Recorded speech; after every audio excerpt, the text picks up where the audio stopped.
Hi, Hello, I'm Julian, and I am Tom. and we are Team Bench, and we are here to talk about The Rings of Power, Episode 7, which is called The Eye. And I'm going to ask this at the top, Tom. Shouldn't The Eye have been the last episode title? Because they spend like 5 minutes stabbing that orc in the eye, and you'd think that's where the name should come from. Because I gotta be honest, I don't, other than some blindness, some casual blindness that happens, spoiler, sorry, I don't know why this one's called The Eye. Why is this one called The Eye? I'm kind of just, I don't know either, man. We know the eye in this series is the Eye of Sauron. We don't get any sort of Sauron clues or anything like that. All we get is the little Mordor sequence at the very end. But yeah, I'm not sure. There's deeper meanings that we're just too dumb to get. okay. Well, for those of you that know why this episode's called The Eye, we'll stop here and you can email us at teambingepodcast@gmail.com. It should be called The Eyes and then crossed out and then parentheses, she can't see anymore, surprise. Also, we like those dumb reveals where you think you're looking at someone, but you're not. We do it to you 7 times in the episode. End parentheses. That's what this episode should be called. Anyways, T-shirt. I'm super excited to talk about episode 7. Here's where I would rank the episode so far. Episode 6 is my favorite. Episode 1 through 5 and episode 7 are all in last place. That's where I'm at. Feel.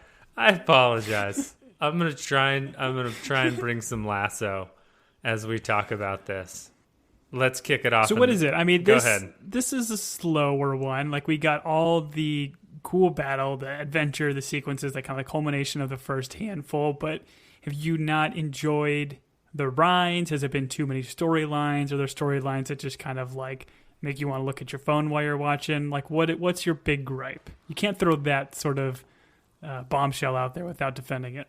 I think my big gripe is this: there is very little substance to this show from the sense of what I got out of like the Lord of the Rings series and like reading those, watching those movies, the themes.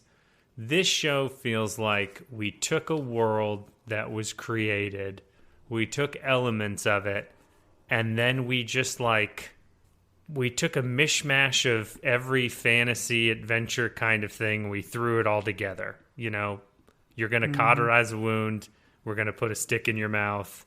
We're going to have someone like perish in a house fire while saving some people, which isn't really a great, like, oh, Isildur's dead, because we know Isildur's not dead. We know Isildur comes back.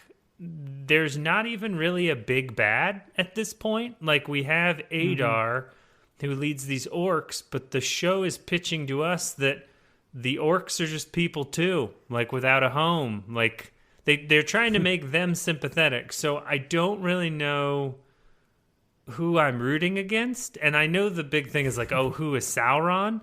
It's kind of like, I don't know. I don't know that I care. Like, I don't know.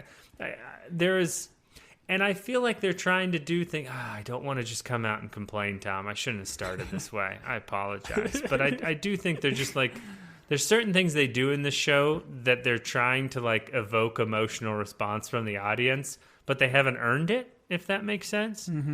So No, I hear you. I'm still enjoying it. It looks great. I would be complaining a lot more, and I wouldn't be enjoying it if the acting was bad and it looked bad and like there were all these other things. But I constantly find myself trying to divorce my feelings of the Lord of the Rings, Tolkien's world, and then what this show is doing. And like sometimes the light shines through. To use some Tolkien, Ring of Powers is like really dark, but every once in a while, some light of what I liked about Lord of the Rings shines through. So that's I don't know. Does that make sense? I don't know I'm trying not to just beat it up, but No, I think I'm with you. Like you had mentioned, like you started trying to read the Silmarillion and how it's very dense and it's more just like world building and setting up kind of what happened in the Second Age and first. Is it just Second Age or First Age no, too? it's Or, first, and then it rolls into second, and it reads Okay. like a fun history book.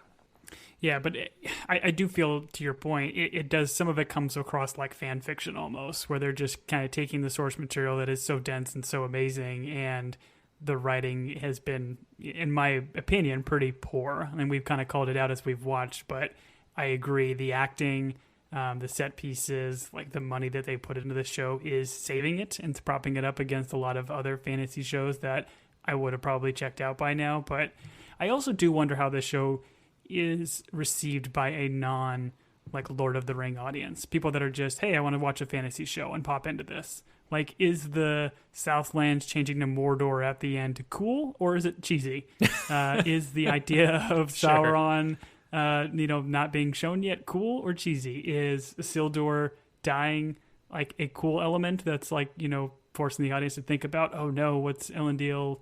How's he going to handle this? And I would argue he handles it very poorly. But I don't know. We'll get to it. But I am with you. This definitely hasn't been like the sweeping broad series that I was kind of hoping this would be. We're doing episode 7 here. We've got one more. We can see how they kind of tie it up and how they're going to set it up for a season 2. But yeah, I'm with you. I think overall I've definitely been a little disappointed. Well, okay.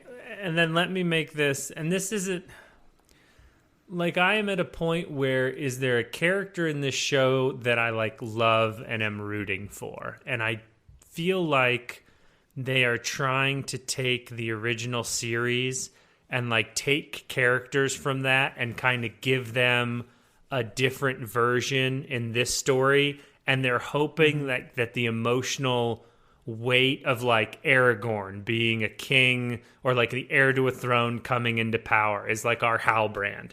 And so they're almost like, hey, we're not going to, like, you love Aragorn, you love Viggo Mortensen. Do I love Halbrand and the guy that plays Halbrand? I don't think I've seen him, like, he pops into the show, he's a main character, but, like, is there enough substance there for me to love him? I don't know. Galadriel is, like, by far the coolest character and the character you do want to root for, but I don't know that she's always the most likable character in this. And then like you fall in love with like Frodo and Sam's journey and like the emotional weight of that. And they're trying to do this thing with like Nori and Poppy, where like Poppy is the Samwise to Nori, which I don't feel the same way about Nori that I did about Frodo and Sam. I guess I just feel like the show is like assuming the audience is going to care about these things because of maybe the history we have with the world, Tolkien's world, but I don't feel like it's earned it in a certain way, if that makes sense. It's kind of like, I think we talked about this, the raptor blue in Jurassic Park. Like, the creators are overestimating how much we care about some of these characters because they have not done the job to like make us love them. And it's just funny with like the vitriol of the internet. You can like, you're either like gotta love this or you gotta hate it, and then you gotta feel like I don't know, it's like those people that half-heartedly like support a politician because it's their only option. They're just like, yeah, he's great, right? He's great. And it's kind of like, the show, as you just mentioned, like it stands up on how beautiful it is, how well acted it is. It is all these things, but I think where it loses me is just in terms of like the story and the writing and just some of the things it does, like for a cheap kind of emotional play. And so, all right, here we go. We start in the Southlands, where Galadriel, our favorite character, awakens in a chili powder storm. It's all over everything, and especially her beautiful eyelashes. Man, this is a very intense close-up, but I loved this sequence. Like, this is, again, one of those I wish they didn't show us in the trailer, like the red filter they put on this, how much like ash is caked on not just her eyelashes when they do the mega close up, but like all of her armor and everything. It is such a cool visual that I wish this was kind of more of a surprise. I agree. Did you, little known fact, all that powder is actually white. It's cocaine, but they use a red lens to change all of that cocaine into chili powder. That is a little known fact that I came up with on the internet, and I am going to make true. There's a horse on fire. It runs by. They're like, the guy watched, spoiler, or wait, no, trigger warning for those of you that hate horse fires. Someone saw fire horses. Sorry. Someone saw Saving Private Ryan recently, and they were like, oh, let's have someone in the background on fire. And so they were like, not a person, let's do a horse. And I thought this show had established that they're anti-horse injury. They literally showed a horse getting tripped up and then, getting back to its feet and gently walking away. Yet this episode, they have a horse, I think 2 horses on fire. Yeah, I think it's one of those things where they heard the criticism. They listened to our podcast after this episode had already aired, and they went back and they were like, set that horse on fire and set that horse on fire. And also, I think we were like, Isildur's our favorite. Crawling around. Isildur's our favorite character, and they were like, all right, we're going to burn him in a house. And they were like, wait, but doesn't he have to come back in like the main story of Lord of the Rings? And they're like, oh, we'll deal with it later. Old twin brother Isildur, which is spelled slightly differently. There's a lot of dead people laying around in the chili powder. Theo lives, and so does that haircut.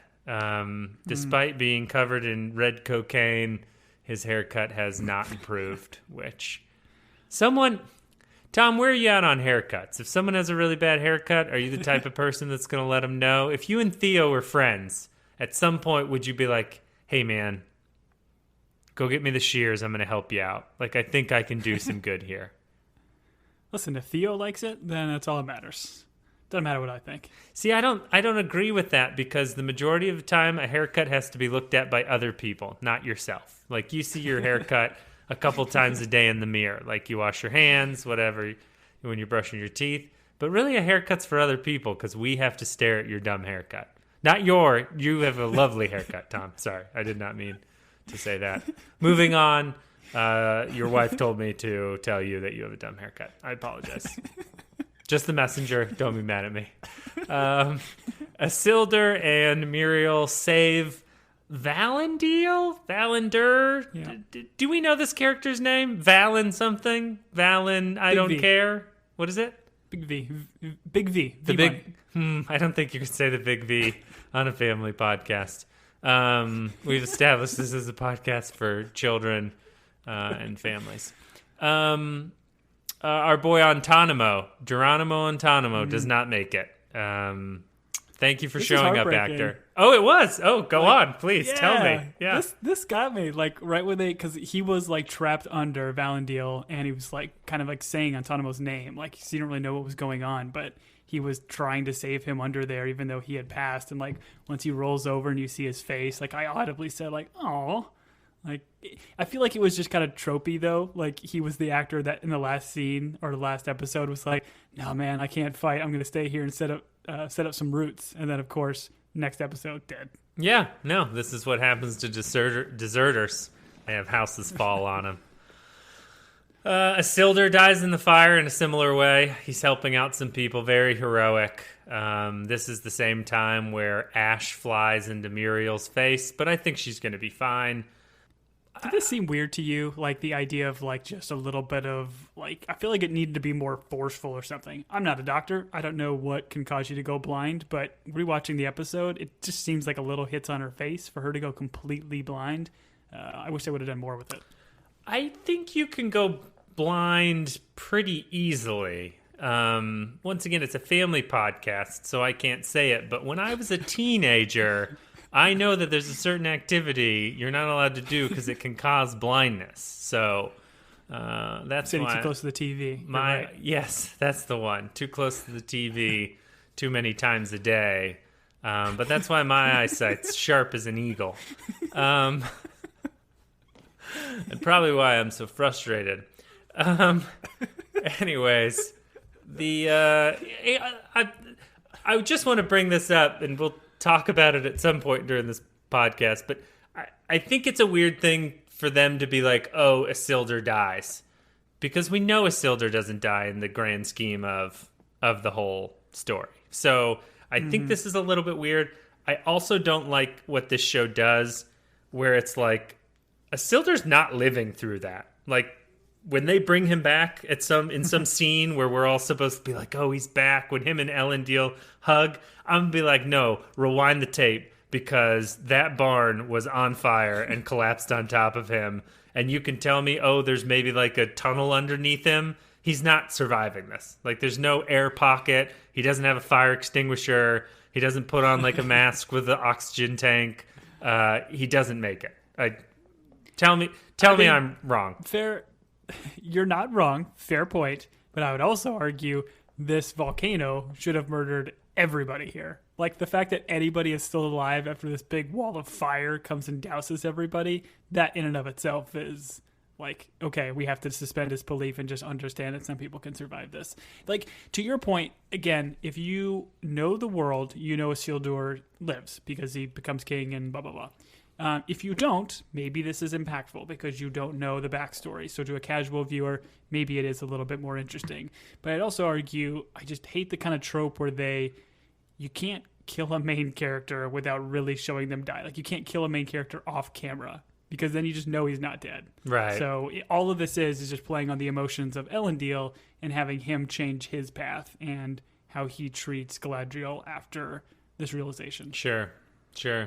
I also like how quickly people give up on things in movies. They're like, should we check and see if he's, like, I don't know, in a tunnel or found an oxygen tank? And they're like, nah, building collapsed. He's done for. Let's move on. There was no imminent threat there, too, right? It was still just hot and ashy, but there was no imminent threat. Yeah. In fact, it probably cooled down a little bit when that barn collapsed into itself. I'm not a firefighter. I'm not a fire doctor. I don't know. But I do know that this also happens during, like, chases, when someone's chasing another person and, like, they, like, trip and fall, and then they watch that person run away. And they're like, and then it cuts scenes and they're like back at the police station. You're like, no, he's not that much farther than he was a couple seconds ago. Like, get up and keep running. Like, why? I don't know. Shows always do that where they're like, and the chase has ended because he slipped on a banana. Speaking of bananas and slipping, we're back at the Harfoot migration. The Harfoots get to the grove and boy, are they happy. They're like, oh, I smell campfire. And campfire's a great smell. It's so peaceful to sit by a fire. These Harfoots are about to find out. But nope, they get real sad because it's not a campfire. It's, I guess, some rock from the mountain that exploded. Are they within range of exploding Mount Doom? Is that what's happening here? I like the idea of this because volcanoes can shoot like magma and rock like miles and miles away. I like how they kind of intertwined the storylines a bit with this and how there's like a huge event on Middle Earth and it doesn't impact just the people in the Southlands. It's hitting the Harfoots. So it's kind of a loose way to tie that Harfoot story into the rest of what we got going on. Sure. We find out all the fruit is burnt, or is that what's happening while they're all sad? They're pulling it off the tree and it's been toasted? Yeah, I think that's the idea, is that these magma rocks, whatever, caused kind of small pockets of fire. I mean, it did seem like it only caused it in a relatively small area. You would imagine this grove would be bigger and there'd be more trees for them to, harvest. But fruit burnt. That's some poorly aimed rocks where they only hit the fruit-bearing trees and all the other trees are seemingly fine. I also think it's a little bit weird that these guys aren't like, oh, we just discovered dehydrated fruit, and then they chopped it into slices and they put it in clear plastic bags and they sell it at gas stations now. I don't know. It seems like a business venture that the Harfoots could join together, make some real cashola. They get the stranger. I don't know. Stranger walks over. He puts his hand on the tree. He starts shouting in, I'm going to guess, Elvish. Who knows? And instead of fixing the tree, he crushes some poorly behaved girl who's unsupervised, which I don't know if this is all the stranger's fault, to be perfectly honest. Yeah, they get very mad at the stranger here very quickly, but yeah, you think this is Dilly? Is this Nori's sister? Is her name? Or sorry, I know her name is Dilly, but I can't tell if it's her sister, half sister. Tom, I've never seen this character before in my life. I have no idea who this little girl is. She showed up to get crushed by a branch. She didn't. That's it. I have no idea. If I'm supposed to know who this character is, you're also expecting me to know who those two elves were at the prison camp who got murdered. Like, unless it was like previously on, and there was a whole storyline about Dilly going to Dairy Queen to get a Dilly bar. I don't know anything about this character. I really don't. She was in the caravan with the not the Harfoots. What's their name? They're the Brandyfoots. She was in the caravan the entire time with his family, so she's a member of the family in some form or fashion. But I agree. Like, so she just kind of runs out there. Nori saves her. Great. But then everybody looks upon the stranger like, you're a madman. You tried to like hurt this person. But again, stranger did nothing. Stranger's there trying to help. It is not his fault. And this is what ultimately gets him exiled of, Sadok eventually saying, hey, go find some big people and leave us alone. Yep. Stop dropping tree limbs on this little girl Harfoot that no one's ever seen before. Yeah, I'm with you. Please take us away from there to Khazad-dûm. Elrond is trying to make a deal with the king, Durin, and he's like, listen, you give us some mithril, we'll trade you some other stuff. I don't know, Tom, you're a trader. How did this deal sound to you? Would you have taken it? Listen, as an avid player of Settlers of Catan, you do not pass up 5 centuries of timber and grain. That's just silly. You know how many roads, settlements you can build? It's a no-brainer. The only thing I'm in on Catan is gathering those sheep, because there's comforts that sheep can helpful. provide you that all these other things can't. You surround yourself with sheep, you're going to be warm all the time, It's like a living blanket having a sheep around you. During the winter, you just drag one over on top of you. You're warm for centuries. I don't know anything about sheep or Catan, but I know I've played you in it, and controversial statement, I think Settlers of Catan is just fine. Just fine. That's all I'll say here. We find out that Elrond's a half-elf? Is this something we were supposed to know? He's like, I'm Elrond, the half-elf. And I was like, okay, show. Thanks. We're on episode 7. It feels like you're telling me this as if it's supposed to be important, but why is it important? I don't know. I didn't understand this, but he's just trying. It's because he's Sauron. Okay. I'm playing the game now. Anybody tells me something kind of half off, you're Sauron. Something's kind of half off. He's Sauron. Yeah. I assume the teenagers that gave me the finger on the freeway the other day, they might be Sauron. That's kind of where I'm at in terms of who's Sauron and who's not. I do. I don't know. Let me talk positively about the show for a second. I really like the actor that plays Elrond. Like, I think he plays that character very well. The guy that plays King Durin, like, it's a little bit one note, but like he plays that character like really well. Believable. Love Prince Durin. I like Princess Disa later on, where she gets all treasony during this episode. It's great. Like, I don't know. I almost feel bad because of what they're given to work with. But once again, just watching this scene, like, it's fun. And then he's obviously, they're asking for help. Sauron, otherwise known as Elrond, the commander of the Sea Org, is there asking for help. Durin and his dad have a family meeting. Guess what? The dad yells, because that's what happens. I don't think he yells quite yet. Oh, he does yell eventually. Not in this scene. Not in this scene. Come on. It's not a family meeting tradition. if the dad doesn't yell, even if it's good stuff. Like, I'm so proud of you, and I love you, and we will be going to Peter Piper Pizza later. You still have to yell it at them just so the kids don't get too comfortable. We're releasing a parenting book. It's the Team Binge parenting book. You can email us directly. I'll send you the loose leaf paper that I've bound with zip ties. A lot of good secrets in there. the king ultimately decides he's not going to risk dwarven lives because here's how I understand it. Mithril is difficult to mine. They've beat me over the head with this. It's difficult to mine. He doesn't want to risk dwarven lives in order that the elves can cheat death. I think he's making a good point here. He's like, hey, we're mortal and we do okay. Why can't they be mortal? I'm kind of on King Durin's side. Thoughts? Yeah, I mean, Prince Durin, even like after the sequence, he fights hard. He's like, hey, we can't let my friend die and all this stuff. But once he gets back and talks to Disa, and Disa is very upset about it as well, he even makes mention, like, Prince Durin, like, I don't know, he might have a point. So I think he sees it to a point. But I mean, I don't know enough about like the elves to feel sorry for them, because if they truly are just, they need mithril or else they can't continue to be immortal, they just have to live mortal lives like every other being on this planet. Yeah, I wouldn't feel sorry for him either, and I wouldn't put his kingdom on the line for it. I also feel like it's kind of, I love their relationship in this show, but and we don't know how much time has passed since they kind of reunited after 20 years. But seemingly the friendship budded right back up to where it left off, and I would argue 20 years is a very long time for a rocky friendship to now be, hey, I've got to save this guy, he's my brother, and all of this. So some of it feels a little unearned, but I love the relationship so much between these two that I'll let that kind of stuff slide.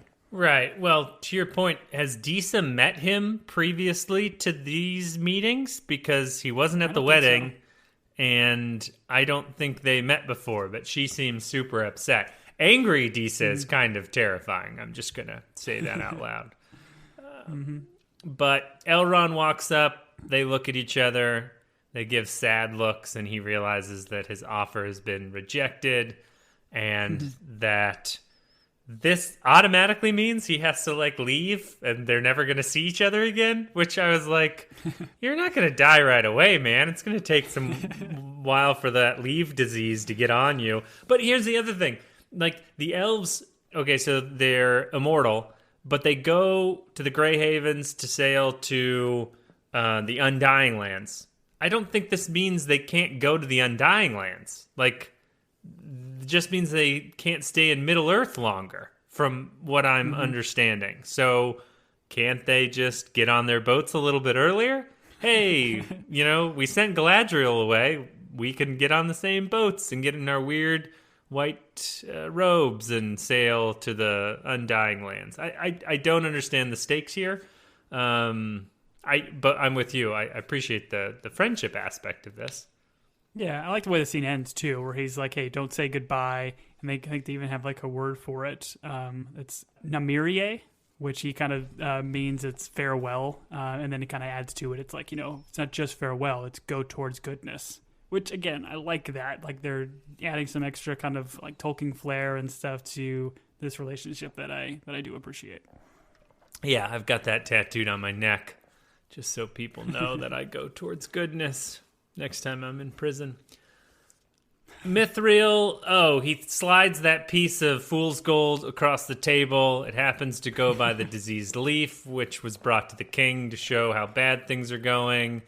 The leaf heals itself. Everyone gets super excited, which tells you they didn't believe him, or I guess there was no proof that Mithril actually did what it was supposed to do. And then I was kind of like, okay, well, just take that stone. It's not like that stone's going to run out. Just start rubbing that stone on everything, right? Rub it on your body like an Ivory Spring soap bar, are we going to run out of Mithril stone? Like, it didn't seem to deplete, right? Let's just use that little stone. Problem solved. Gil-galad made it seem like every living elf needs a part of this, an essence of it. To your point, they haven't done any sort of explanation as to what they're going to do. Do they grind it up and then snort it? Do they, I don't know, it's certainly that. That's the first option. Yes, Tom. You grind it up, you cut it up with a credit card, and you snort it off a mirror. Yes, you're correct. So who knows? But I do have to ask, what do you think the over-under is on the amount of takes that Durin had to slide that rock to have it stay right by the leaf? Because it teetered on the edge when it came back in the cut they aired. Oh, I think these guys on set have been playing that table football game where you're pushing a triangle piece of paper and you've just got to Yeah, I think they do it all day. So one take. I think this was a oneer. This whole scene was a oneer. Okay. Here's what I'll say is if you could solve this problem with that one stone, whoever you give that one stone to, like, you really got to trust that person because he's going to be rubbing it on all the other elves. And you got to really think, like, which guy do I want soaping up every one of our race that's not going to be weird about it, you know? You almost need a blind elf to go and be the mithril soaper of the whole race. I don't know. Is that weird? Maybe a blind Numenorian. That's fair. That's fair. We found some purpose here. See, when God blinds someone, he opens a window, or when he closes a door, he blinds. I don't know what the saying is. Maybe that's what it is.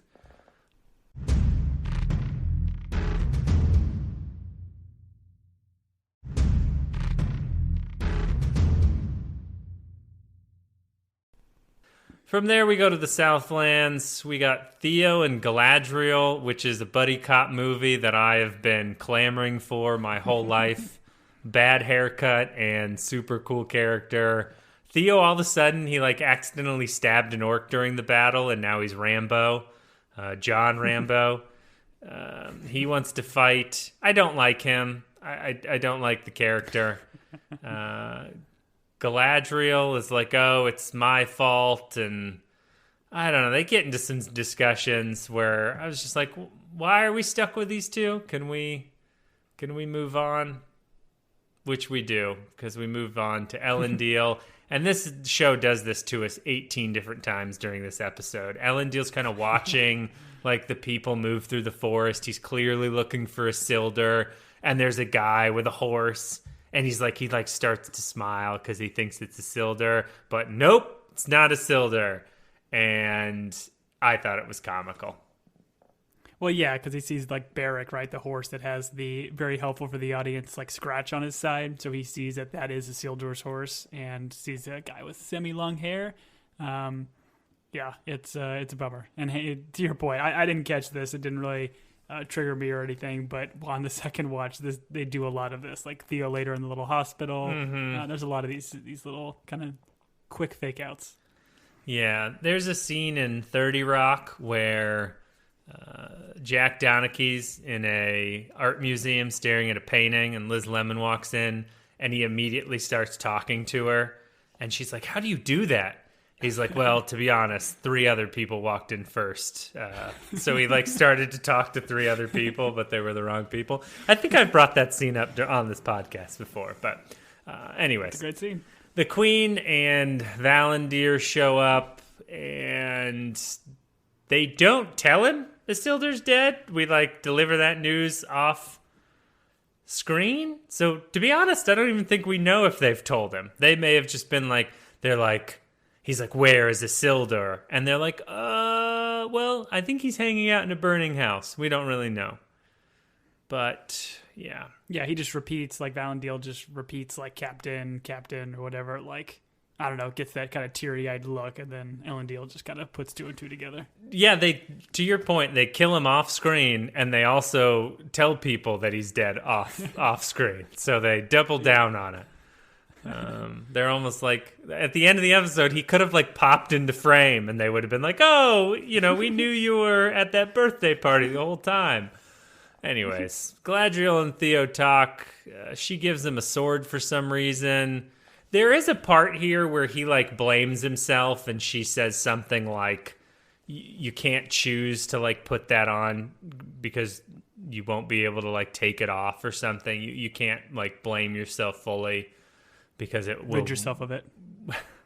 I honestly thought they were going to use that again. They didn't. I was very much like waiting for it because he's like, oh, it's my fault. And I wanted her to just be like, rid yourself of it. And him be like, okay. And her to be like, also rid yourself of that haircut. And he's like, oh, but I kind of think it frames my face really well. And that's why she gives him the sword. She's like, cut your hair with this sword. We cut from there to Elendil walking with the Queen. He has got a sad look on his face, and then we discover she's blind, which... Yeah, so the way they shoot this is, I thought, kind of cool, because I don't even think, on the first watch, I didn't put this together, how she's just kind of, like, staring blankly forward, and the way they do it, I think it's kind of neat, where Isildur kind of, or not Isildur, excuse me, but Elendil kind of ducks beneath a branch as he's walking the horse, and then she just keeps, like, her eyes straight forward and almost hits her face right on the branch, so it kind of, like, makes Elendil be like, whoa, what's going on here? Would have been comical if she actually did in her face. That's like I the wish this Not show Men in Tights version. I wish this show had the guts to go there and just have Muriel blindly clotheslined off a horse, and then just have Valendir or whatever his name is and Elendil keep walking with the horse with no one on it. Incredible. Just incredible. Tom, you've done a great job pitching an idea where someone with a new disability gets wounded. Good work. Way to go. But this does have a callback to, like, the king. Is the king a soothsayer? Can the king see the future? Because he's the one that told his daughter before going to Middle-earth that all that awaits her there is darkness. Oh, wow. Oh, wow. A literal darkness. Not just not just bad evil. stuff are going to happen, but, well, yeah, I think you're right. I think he knew this the whole time. He probably should have tried harder to keep her to stay home then.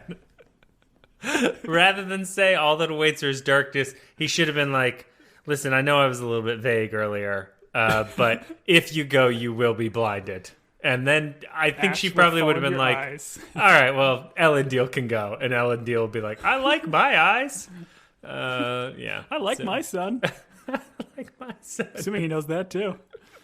Yeah, he's like, the king was like, also, you, Elendil, will never see the sun again. And Elendil's like, I'm kind of a night guy anyways. That's fine. I'll just hang out. He's like, no, your son. You're never going to see your son again. He's like, oh, S-O-N. man, this soothsayer is really putting out some confusing messages, right?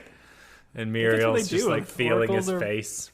Anyways, all right. Oracles are cryptic. Yeah, you've got it. The only way prophecy works is if you're cryptic. It's the only way. The other way Let's is get back to the... Go ahead. Oh, go. I was just going to say, the only way prophecy works is to say it after it happens. That's the best way to be a prophet. Be like, listen, I knew this was going to happen. I was told not to tell anyone. But now that it's happened, I want you to know that I foresaw this happening.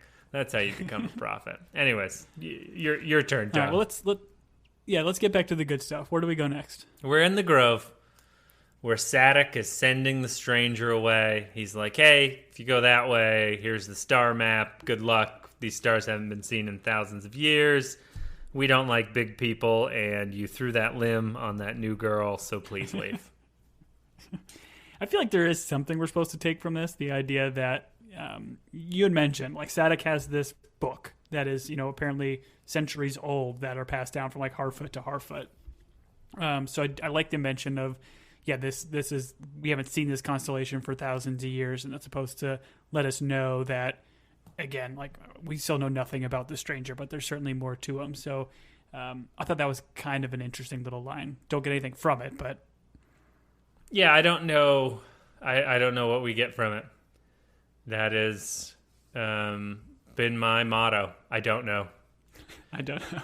Nori gives the stranger an apple, and then he leaves.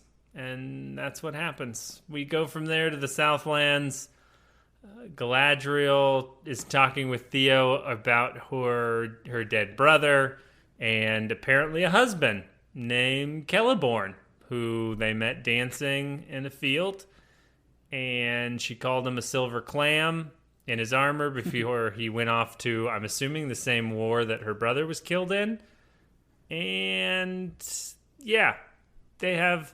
I think this is supposed to be like us seeing two characters that have not met bonding, but it felt like I was being forced a pill I didn't want to swallow. I guess is where I'm at on this. Is this, from your limited background experience, is this a thing? Because she gets married later, right? Like she's married in The Lord of the Rings and has a husband, like a king husband. Is Selborn like somebody previous? Is this just trying to give us backstory? Is this fan fiction? I know she's supposed to be married to a Celeborn, but when he dies or when they're married, I don't know. I didn't get the impression that in The Lord of the Rings she had a husband. I thought she did. I thought they were together in like the fancy chairs. They're sitting next to each other in the chairs. Yeah, I don't know. You know what? Maybe he didn't die. Maybe he was just gone and he returns later. I don't know. For those of you maybe that... a fiery building fell on him. Maybe. No, that's a Isildur, Tom. That's not... Oh. No. Not everyone gets a fiery building. Some get stabbed by orcs. If you do know the answer to what we're pondering right now, please send money to the Red Cross. Theo tries... Oh, I guess I already touched on this. Theo tries to blame himself for what happens, and Galadriel does make a comment here where she's like, listen, sometimes we just have to trust in the unseen designs of, higher power, what's created this world before us, which, is a cool theme. It's said during this conversation, and they don't dig much deeper than that. But this is the type of stuff like that I'm looking for out of this show, but we get it in such small glimpses that, I don't know, it maybe doesn't have the same impact. Yeah, I agree. Like, this is the hope conversation, right? Like, yeah, I know everything is dark right now. You've lost your home. You've lost everything. And she's trying to kind of, like, console him and gives him this hope speech about the powers beyond darkness, which, again, ties back to conversations she had with her brother and having to find darkness before you can find the light. Again, cool stuff kind of going on here, but they just brush over it so quickly and so kind of haphazardly with these characters that it doesn't have the impact that I think the Lord of the Ring movies had. Sure. And then the orcs show up. It's like, hey, we're going to have this quick conversation, and then boom, orcs show up, and she's got to hold Theo back. Sometimes I feel like shows should not hold characters back. I feel like Galadriel should be like, all right, warrior, let's see what you got. I gave you the sword, go do it. And then we could just watch Theo get his hair cut repeatedly. Go get a Ray. I love Ghostbusters. But this is, like, speaking of the movies, this is definitely an homage to Fellowship, right? Like when the hobbits are hiding from the ring race and they're kind of like underneath a tree. Like the way I feel like it was shot was very cinematically close to Fellowship. Sure.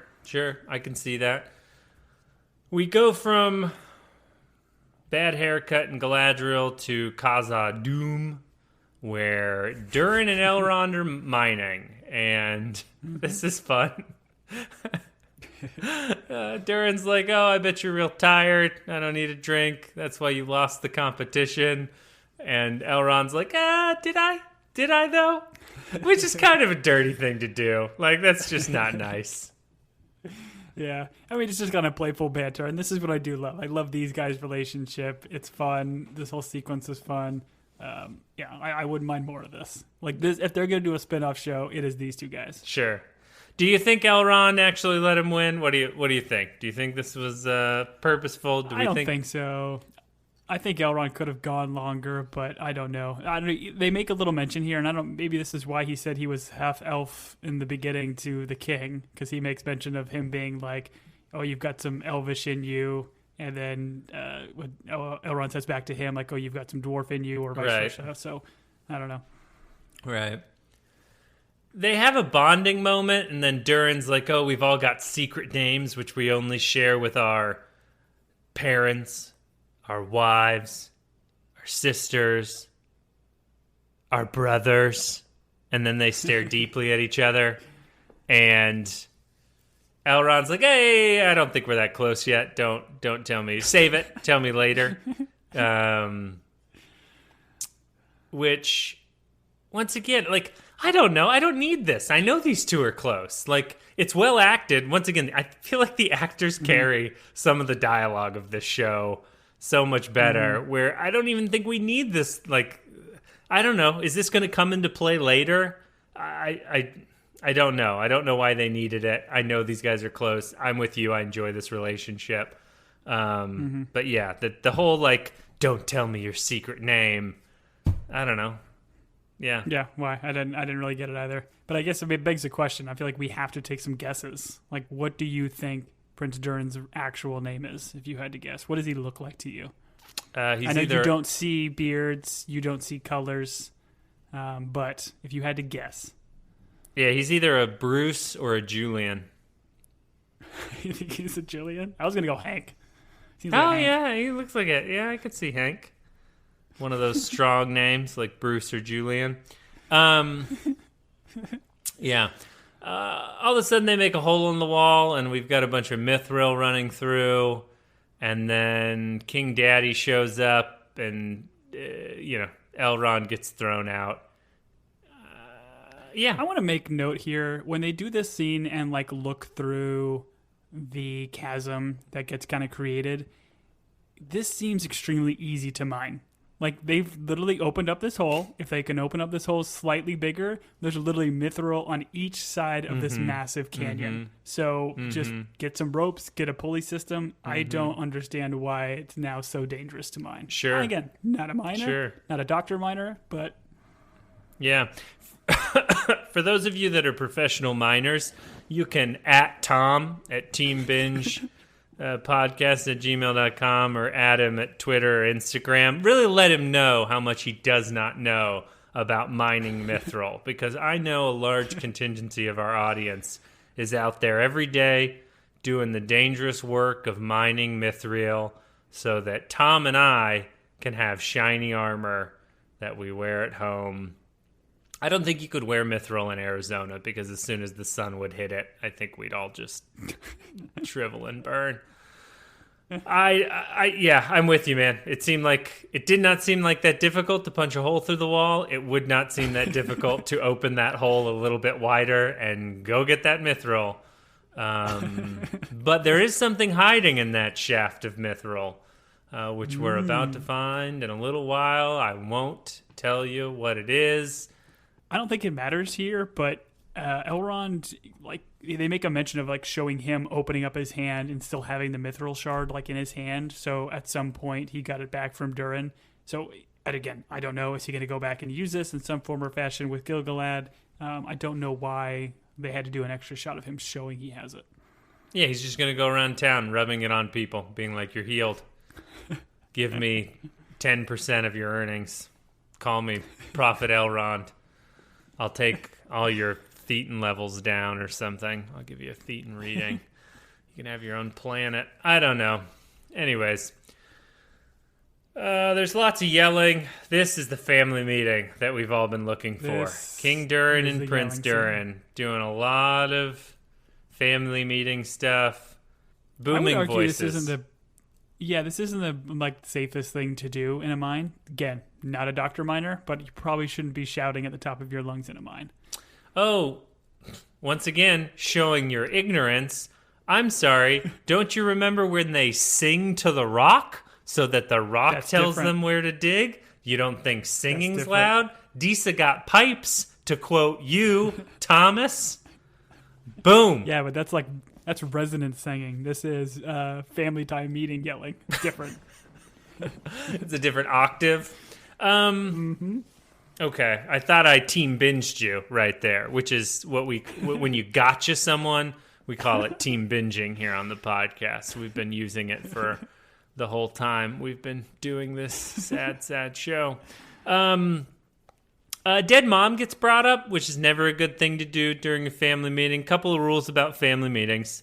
Don't yell, which every family meeting already ruins that one.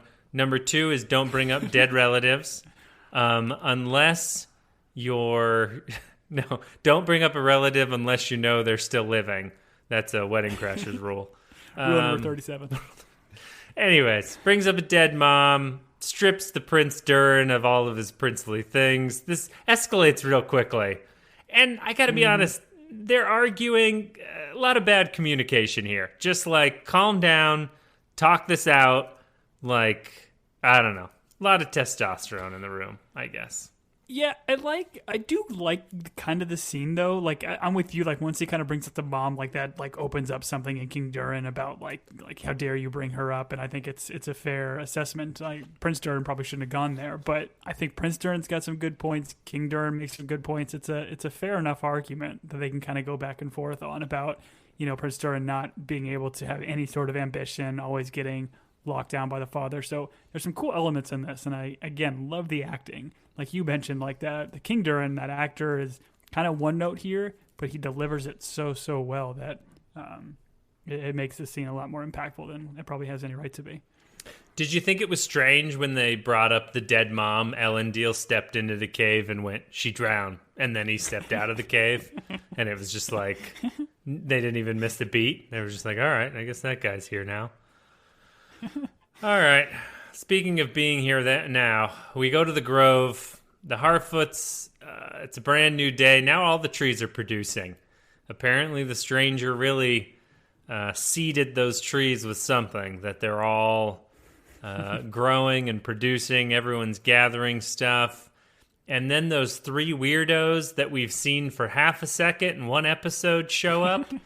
And I don't know. I don't know what's happening with these three. These three feel like a ex machina type. I don't know. They just feel like an injection of something that doesn't fit. I'm going to go out on a limb and say that. Yeah, it's almost like they're sensing his magic. Like they go up to the tree, they pull that flower that's growing off the tree, which, again, that flower doesn't necessarily make a whole lot of sense growing on it, but it's like all yellow. There's a yellow flower on the tree, and then as they walk, there's like a patch of yellow flowers. So I don't know if that's significant of anything, but they clearly have some sort of bond with this magic, like the way she grabs this fire here in a second and ends up burning like all of their wagons, which is just terrible. I like, as I was watching this, to your point, like they almost kind of feel like a MacGuffin or just like Ex Machina kind of type. I was kind of thinking that they maybe were good. Like they're trying to make it seem like they're very evil, but they're actually just going to be misunderstood, and they're going to show up with a stranger and help him figure out and learn his powers and blah, blah, blah. But they are just pure evil here in this sequence. Maybe they are Sauron. Oh, I mean, I think it's a matter of like perspective, because these guys like look at these Harfoots and they're like, oh, they all look a little bit cold. Let's give them fire. And so they set a bunch of fires so that they can warm themselves. And they're also like, oh, they've got a bunch of raw foods they need to cook.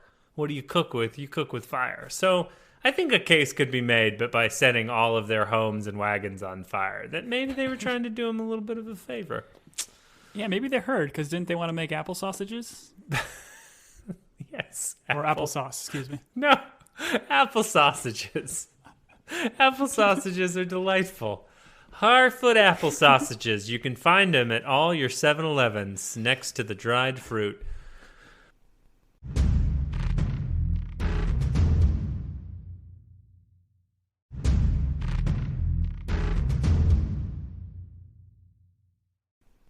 We go from the convenience store to the Southlands. Elendil is talking to Beric the horse, because Beric the horse is unruly, because everyone knows this is number one rule of Tolkien lore, is that a horse and its rider, once they've ridden together, they can feel each other's loins. I don't know. Did I use that term right? Once they've created that tentacle bond. Yes. Once their loins have touched. Yes. Yeah, at this point, the way Elendil is talking to Beric and how Beric is a little bit kind of like dark and mysterious here, at this point, I think Beric might be Sauron. I don't know. Just put it out there. Could be, man. He's got this little cut on him. Cut didn't seem to affect him at all. Seems like something Sauron would do. Tom, I believe whoever you think is Sauron. It's your truth, man. You speak it. It's your truth. If you think Beric is Sauron, that's great. I'm going to also say I don't like the name Beric. It's like a weird... They're like... it's a weird horse name. Let's call that horse Derek. And they're like, no. We can't have a Derek. And someone's like, what about Beric? They're like, oh, I bet Tolkien himself would love it.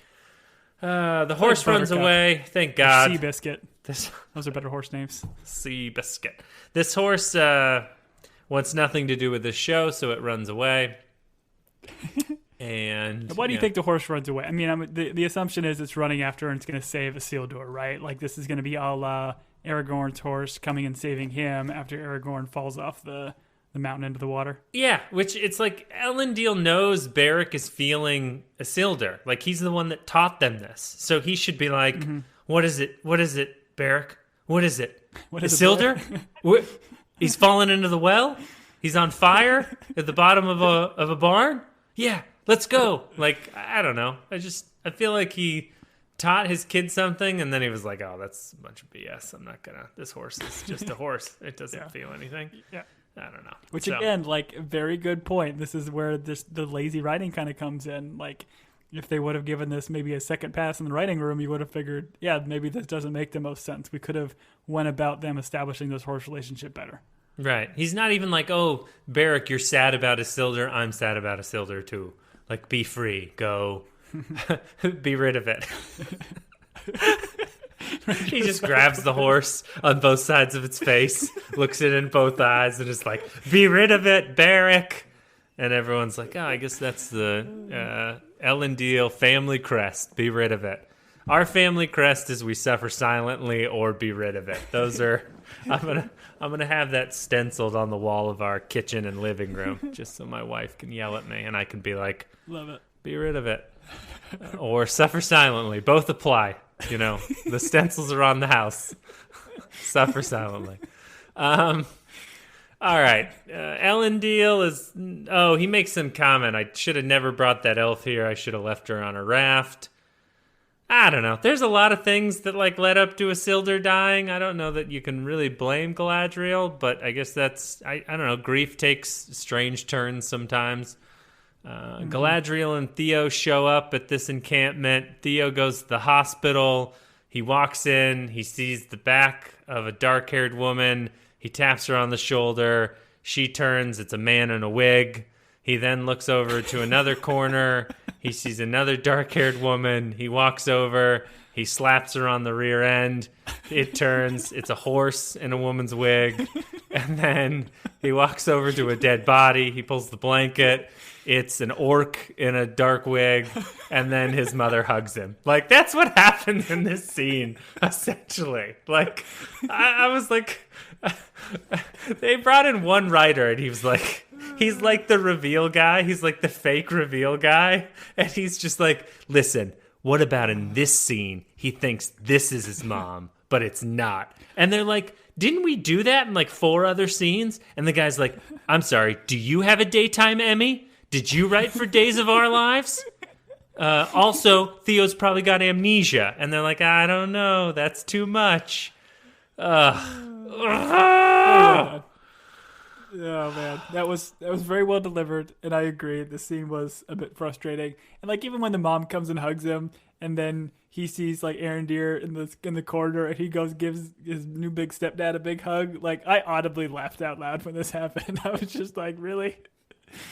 And Arondir looks him straight in the face, and Theo's like, Dad, and Arondir's like, don't call me Dad. And also, we just met like one time before this, so why are we hugging? Oh, thank God we cut from there, and Queen Galadriel is blindfolded now. Muriel. I'm sorry, Muriel. I queened Galadriel too early. People are throwing apples at her, and she's cutting them with a sword.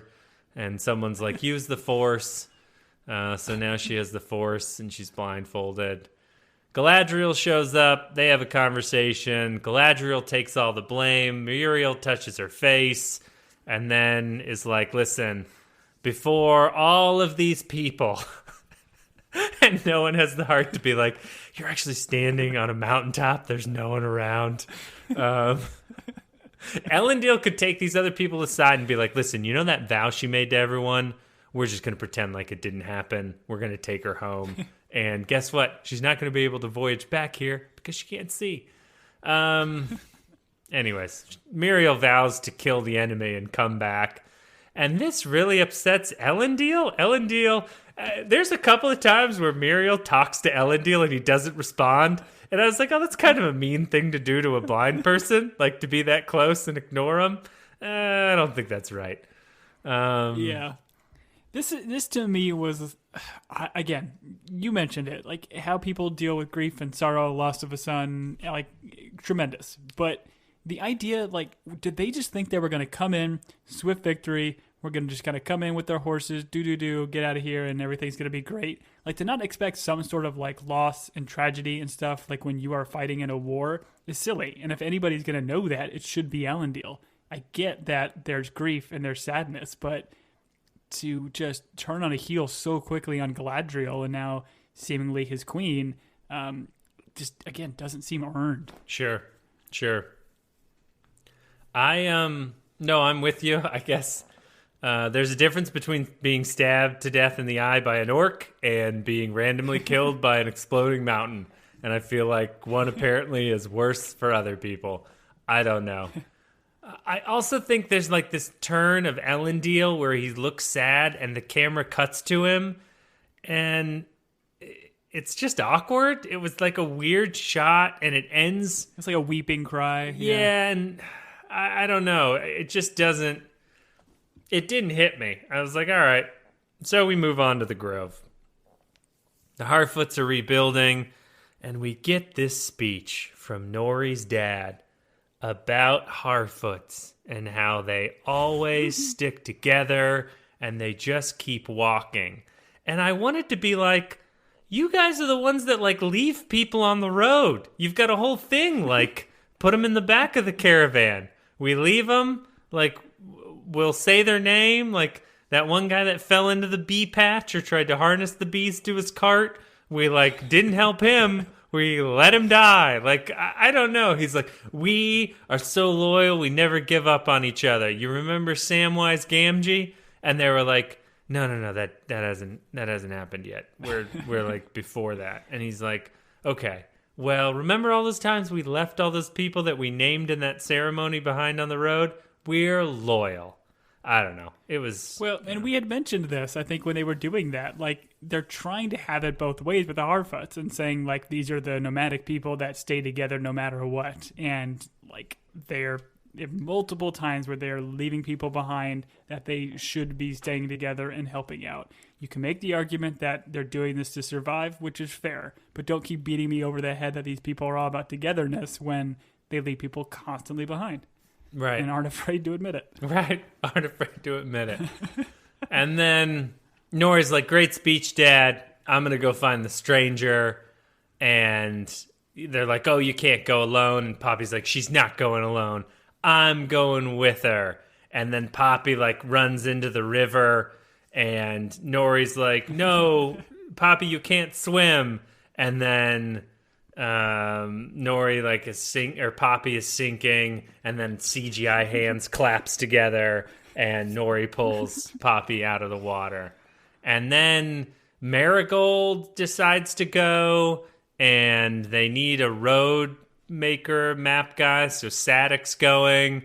And I don't care. The only thing I care about is when Lenny Henry or Sadoc goes, we're all going to die anyways, and then walks off. That's probably the best line ever delivered by any Harfoot ever. They give the dad the big trailer speech about them all sticking together. Give me Sadoc going, it doesn't matter, we're all going to die anyways. That's also being stenciled in our living room. It's gonna say, we suffer silently, and I don't care. We're all gonna die anyways. Those are the house words. Just brilliant. Like, this is the other thing I didn't like about this sequence is you have Sadoc turning to like Malva. Like Malva kind of says this thing like, "Listen, I'm not proud. I'll say when I was wrong. You know, she was right all along. You need to go with her." But like. This is the same person that, like, and Sadoc turns to her and says, like, oh, man, it would be nice if you weren't right all the time. This is the same woman that suggested taking the wheels from the Brandyfoot's cart and leaving them for dead. Yeah. So she's the one that's always right. Like, it's just, like, come on. Yeah, she's the one that's like, hey, you know the rules. They are supposed to be decaravaned. And he's like, well, you know, not in this case. But... she's also like, it ain't living good if we're not good at living or something. She has some weird phrase, yeah. And you're like, Malva? I don't know. I liked like a him Jimmy better when Buffett all the concert or cars were something. on fire. What's up? It sounds like it should be like a Jimmy Buffett concert. You're not good living unless you're living good. Yeah. Yeah. It's- Cheeseburger in paradise. It's 6 o'clock I think I somewhere. got that right. Yeah. Then we're in the Southlands. Galadriel finds out Halbrand's alive. Once again, I honestly, when they were like, oh, you haven't heard? I had forgotten Halbrand even existed. When they went into the tent and it was Halbrand, I was like, oh yeah, he's a character. I forgot he was in the show and that I was supposed to care about this guy. I know that's not a popular opinion. Like, I don't mind this character. I think the actor's great. But, like, they have not given us enough of Halbrand for me to, like, love him like Aragorn. Like, Yeah, it's all the haunted past stuff. They haven't given anything for us to latch onto. yeah, and I don't know. He's lying on his deathbed. And then next scene, he's walking. He's just like, no, this is just tomato juice. I ran into this guy, he had a squashed tomato in his pocket. We bumped into each other. Guy was really upset. I had to go find him a different tomato. Told me I broke it. I actually didn't think I broke it. I think he tricked me. I don't know. All the people cheer. They're like, strength to the king. I've seen Halbrand more than those people in that village, and I'm not cheering for him. Like, what is going on here? Yeah, it's not great, Julian. Well, and don't forget that you have that one sequence where Tom's like consoling a child. Tom's like Al Michaels in the booth after he's like, yeah, it's not great, Julian. Like, thank you, Tom. Thank you for handling me with kid gloves. I appreciate it. Oh man, you're a wonderful. Well, don't forget that Galadriel, he gave, or Theo's trying to give the sword back to Galadriel, and she's like, "Keep the sword, soldier." Like, that was another line. I'm just like, ugh. This kid's not a soldier. This kid's gonna, unless he's cutting his hair with this, he doesn't need this. They're like, she's like, sword. "What is your rank?" And he's like, "I'm not a stable sweep. I'm like a punk teenager." And she's like, punk teenager. One day you will rise to be a teenager. I don't know. He's an assistant to the stable sweep right now. Well, the stable sweep is missing. Stable sweep's dead, so he's going to get promoted pretty quickly. But did you get? I know you just mentioned you didn't realize Halbrand was still a character, so maybe you didn't get this. But to me, this is just incredibly suspicious the way they do this. Like, oh, they found him on the trail. He wasn't, around when anybody else was kind of, trying to escape this fire. His injury is something that specifically requires like elvish medicine. So like he's using this as an excuse to kind of potentially go with Galadriel. I also, this made me think that he was the one that freed Adar, because we saw Adar just Houdini himself out, but we don't know exactly how he got out of his shackles. My impression is like, this is him. Halbrand is the one that put him out of his shackles, and I don't know in what sense that they're working together, but I do feel like there's some sort of. I think that it wants us to ask these questions, and whether it's just doing this as a MacGuffin and pushing us in a direction. This is what I still think. I'm still pulling on the Halbrand is Sauron officially strings. So you think Halbrand is the Jasper of this show, and that he freed Adar, and so when he is threatening Adar, and we think Adar like hurt his family, it's because Adar hurt him as Sauron. Now he's back, and so when he's gonna spear Adar, that's literally his anger at being betrayed by Adar. That is your Tom. Again, I think that's brilliant, and I think you should probably submit a script or some sort of writing sample to Amazon, and I hope they give you $1 billion, because I think you're giving this show a lot more credit than what it's doing. Well, I feel like it has. Like, the overall story beats, I think, are fine. It's just like all the little stuff in between that is just so laughable, and that's what I think maybe frustrates me the most with this show, because they have such great source material. I think the idea of kind of doing a who's who of Sauron is kind of fun, and it gives people that are already true fans of the series a little bit more to kind of sink their teeth into, and some extra mystery. I think is fun, but I still think that they're pushing the Hellbrand. I think there's things that potentially going back and looking at it or rewatching this season after season 2 to 3 comes out, there's going to be these kind of things that you can read between the lines and take different interpretations of how Hellbrand is treating these scenarios, in my current opinion. Okay, I hope you're right. I hope they did do that, and they're playing the long game. All I can say is I saw both of these showrunners on like a magazine cover, and they both looked really happy, and one of them was dressed like Neo from The Matrix, but after he's like in The Matrix with like a leather overcoat and those weird tall boots. And I was like, I don't know if you guys know what's happening in your own show, but you don't deserve to look like Neo. That's kind of where I'm at. But I hope you're right, Tom. I hope, and we should all extend that much grace until the season is over. I mean, it's the same thing with Outer Range. We were dogging on Outer Range, and then, man, they tied it all up at the end. They really nailed that finale. They answered all of our questions. They didn't leave us confused. Yeah. Khazad-dûm, Disa is yelling and suggesting some light treason. This leads to some lovemaking, which most light treason typically does. For those of you that are in loving, committed relationships, I know those of you that aren't wouldn't do any lovemaking because of the good book. But I do recommend some light treason role play. It really spices up the old kissy kissy is what we call it in this house.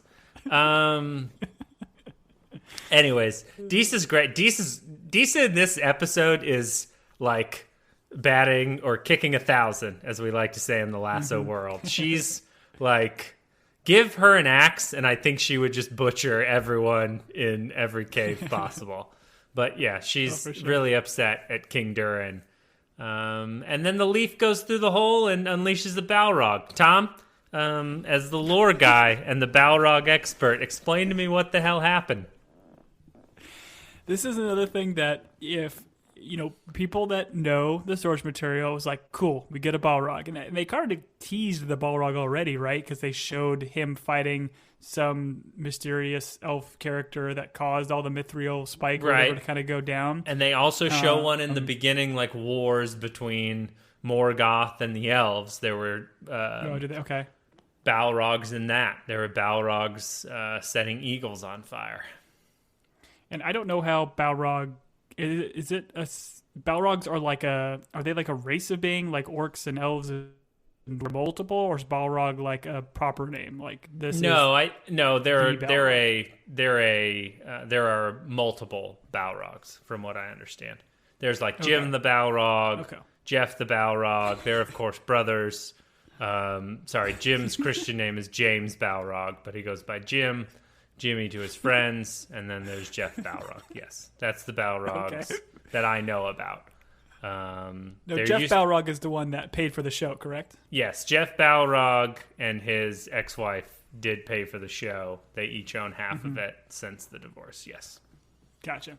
So, but again, I like the idea of this, of giving us more like evil in the world and all that kind of stuff. But unless I'm wrong, like this Balrog doesn't show up until very, very, very later in the series, in the sequences, right? Doesn't it just kind of sit there for a long time? Like, I don't know what the sequence of events is for this Balrog to eventually get released.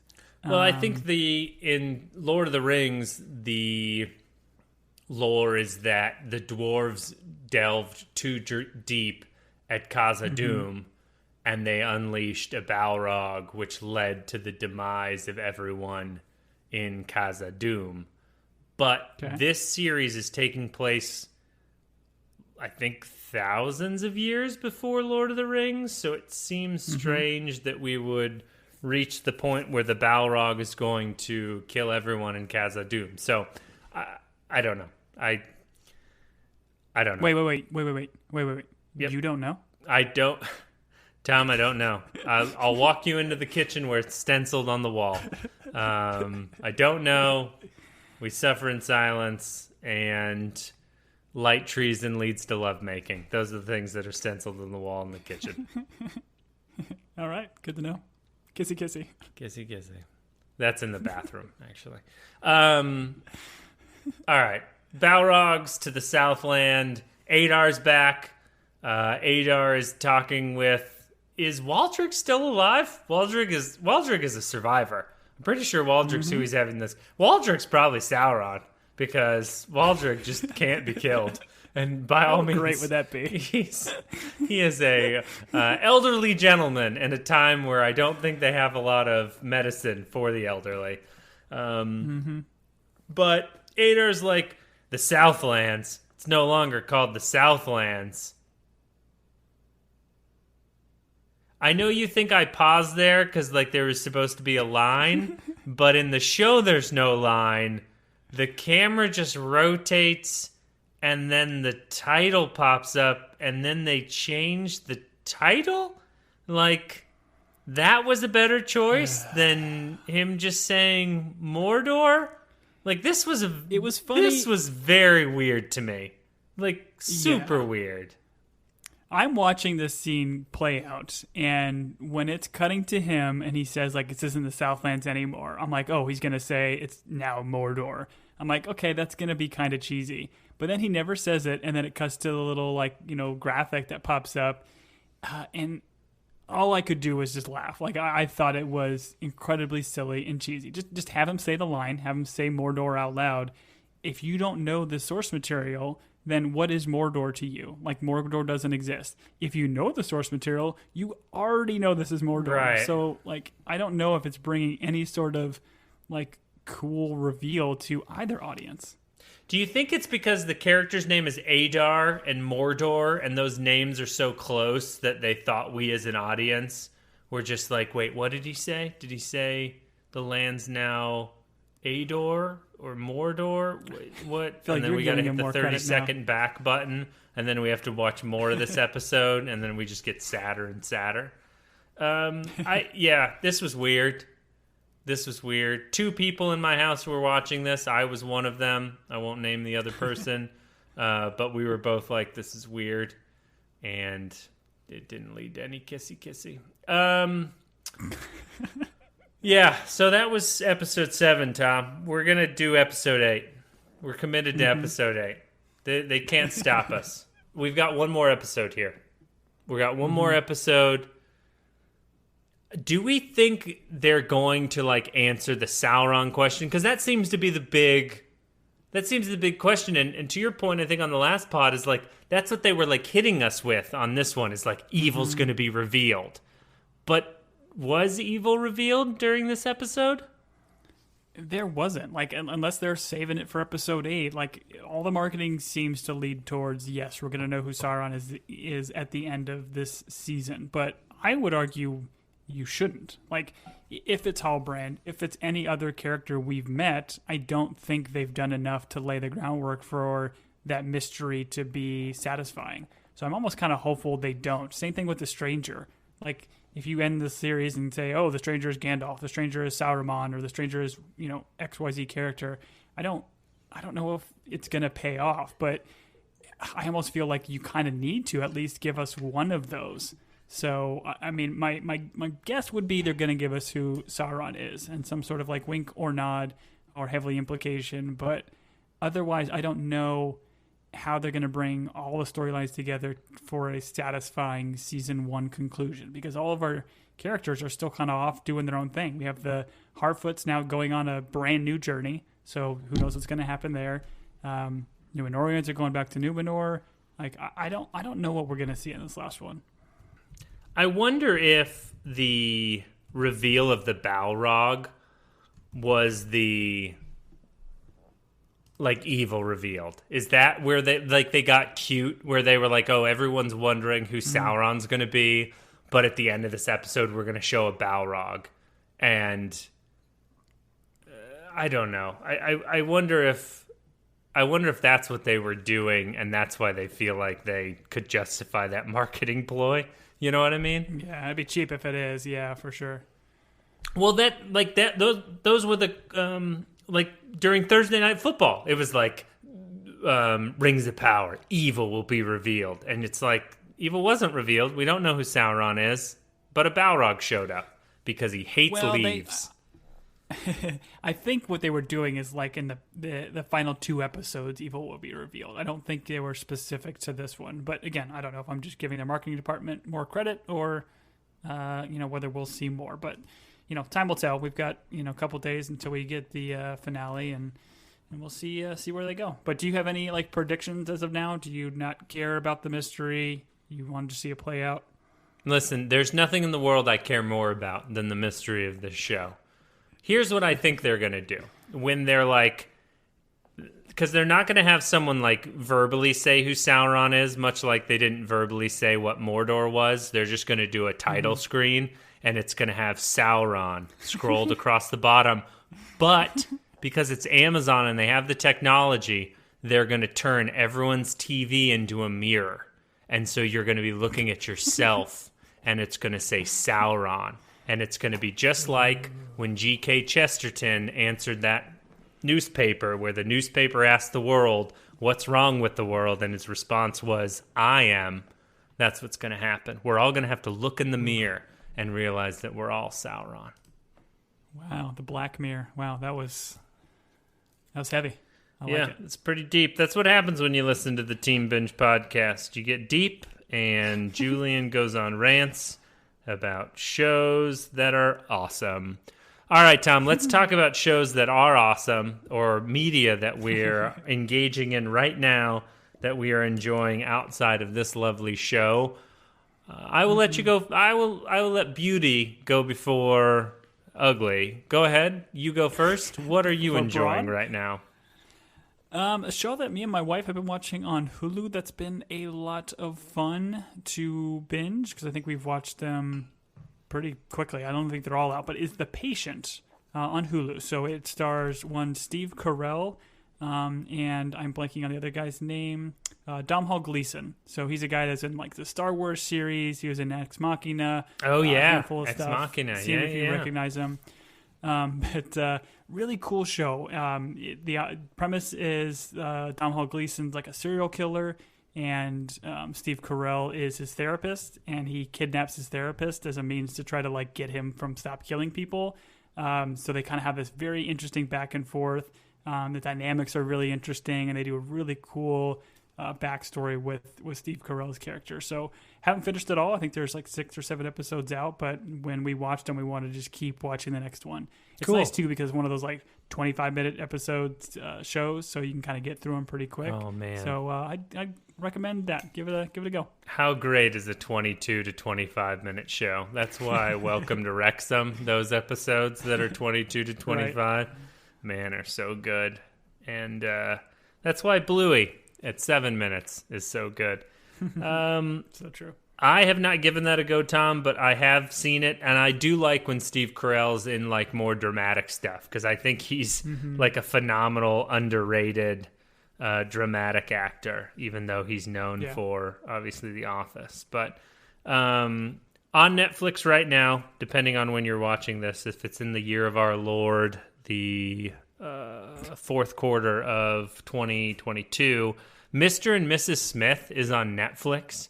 It is Angelina Jolie and Brad Pitt in a fun, like, action flick. I think we've talked about this before.